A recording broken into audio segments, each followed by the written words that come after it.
Integration आना बहुत जरूरी है, बहुत इंपॉर्टेंट है बोर्ड के लिए भी और कंपटीशन के लिए भी, ठीक है, दोनों के लिए बहुत ज्यादा इंपॉर्टेंट है। देखिए यहाँ पे डिफिनिट इंटीग्रेशन मान के चले लगभग में 10 नंबर के आसपास रहेगा बोर्ड में आप लोगों में। पहले तो एकदम नॉर्मल है, कोई भी चीज एकदम आराम से ये हो जाएगा। जैसे देखिए एक्स क्यूब डी एक्स दिया है, यहाँ पे 1 लिख दिया, यहाँ पर 2 लिख दिया। यह जो है लिमिट है, कर समझिए लोअर है या अपर है, ठीक है। इसमें करते क्या, समाकलन आना चाहिए आपको। एक्स क्यूब का आप समाकलन कर लिए, एक्स क्यूब का समाकलन किए तो एक्स के पावर 4/4, यही होता है समाकलन। अब बड़ा ब्रैकेट लगाइएगा कभी भी, नीचे 1 ऊपर 2 हो गया यहाँ पे ऐसे।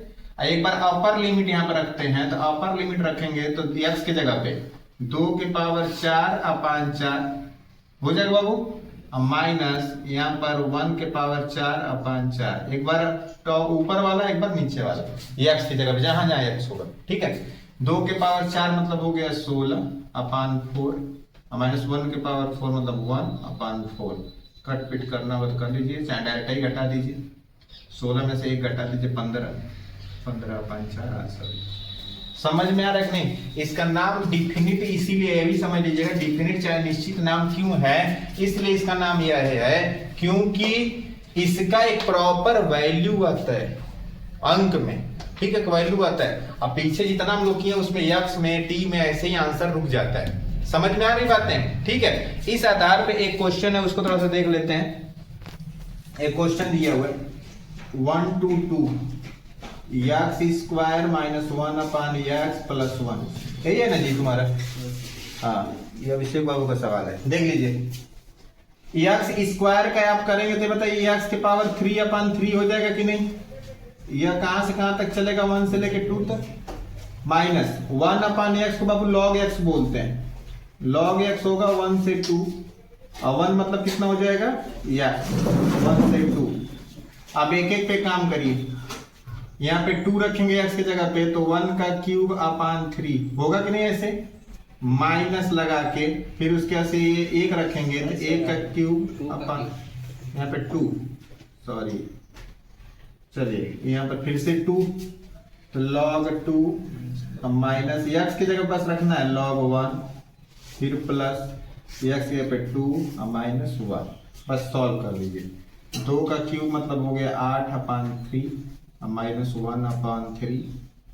इसका मतलब बाबू, इसका मतलब दो बात समझ सकते हैं, log 2/1 भी बोल सकते हैं, और नहीं तो एक काम और भी कर सकते हैं, log 1 की वैल्यू 0 होती है, ठीक है। तो ऐसे भी इसको आप log 2 लिखेंगे, और 2 में से एक जगह कितना हो जाएगा 1, यहाँ पे 8 में से 1 गया 7/3 प्लस 1 को यहाँ पे रख दीजिए, माइनस log 2।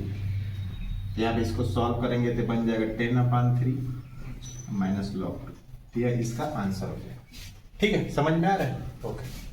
ये आपको सवाल मिलेगा, बालाजी का 17वां सवाल है, जहां पे आपको टी मानना पड़ेगा, और टी मानने के लिए ना आपको कुछ बातें समझनी पड़ेंगी। पहले थोड़ा सा डिफिनिट का और बेस समझिए। यहाँ पे आपका लिखा हुआ क्या है बाबू, dx लिखा हुआ है, तो यह जो दोनों वैल्यू है, यह दोनों वैल्यू x की होती है। सही की बात यह है कि x = 0 है, x = 1/√2 है, दोनों वैल्यू किसकी है, x की है। तो देखिए हम लोग जो चलते हैं, पहला बात सिचुएशन देख के तो यही लग रहा है कि साइन इनवर्स x को हमको क्या मानना पड़ेगा, t बोलेंगे ना। यहाँ पे जब साइन इनवर्स x का अपना हम लोग अवकलन करेंगे तो 1 - x² dx = dt, तो यहाँ पर dx = √1 - x² dt। समझ में आ रही बातें यहाँ तक, ठीक है। अब एक बात देखिए, यह पूरा जब वैल्यू हम पुट करेंगे तो बताइए सारे कुछ dt में चला जाएगा कि नहीं, यहाँ पे dx हटा के dt में लेके आएंगे, तो यह जो वैल्यू है x की है, यहाँ बदल किस में रहे, dt में। तो इसलिए हमको जब मानते हैं तो हम लोग को लिमिट्स भी बदलने पड़ते हैं, समझ लीजिएगा।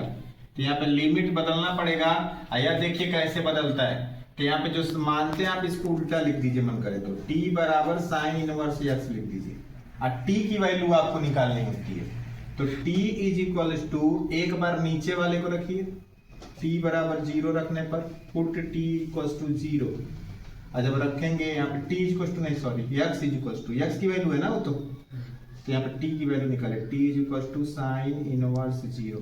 और साइन 0 कब होता है? 0।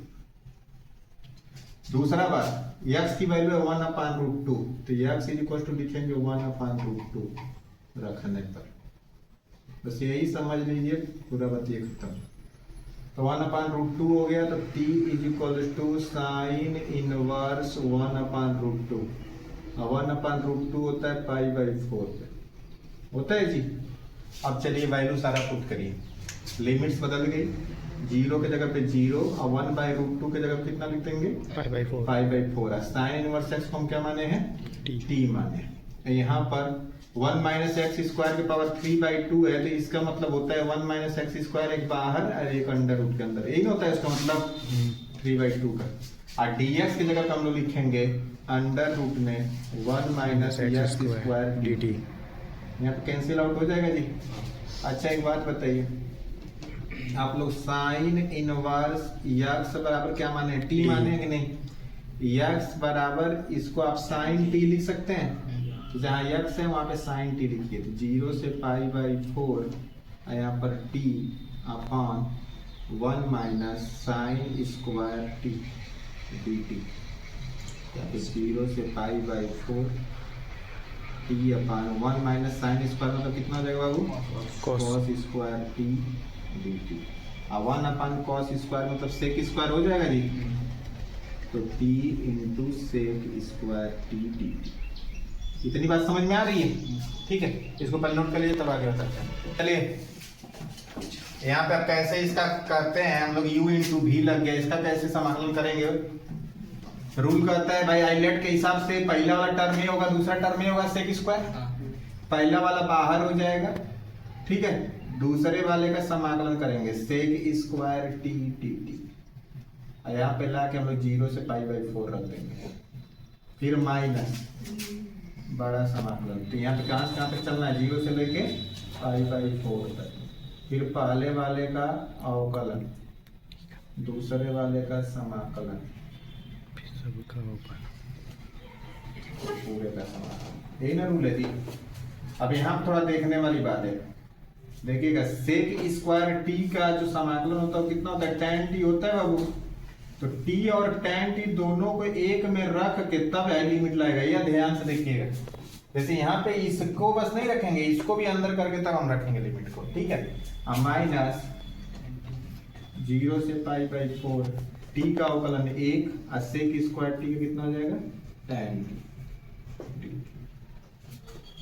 यहाँ पे वैल्यू पुट कर दीजिए, π/4 t के जगह पे tan π/4 माइनस टी के जगह पे 0 tan 0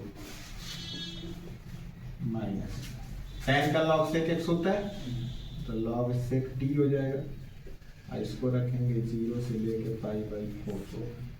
अब चेक कर लीजिए π/4, tan π/4 का मान तो 1 होता है, और 0 का कोई काम ही नहीं है।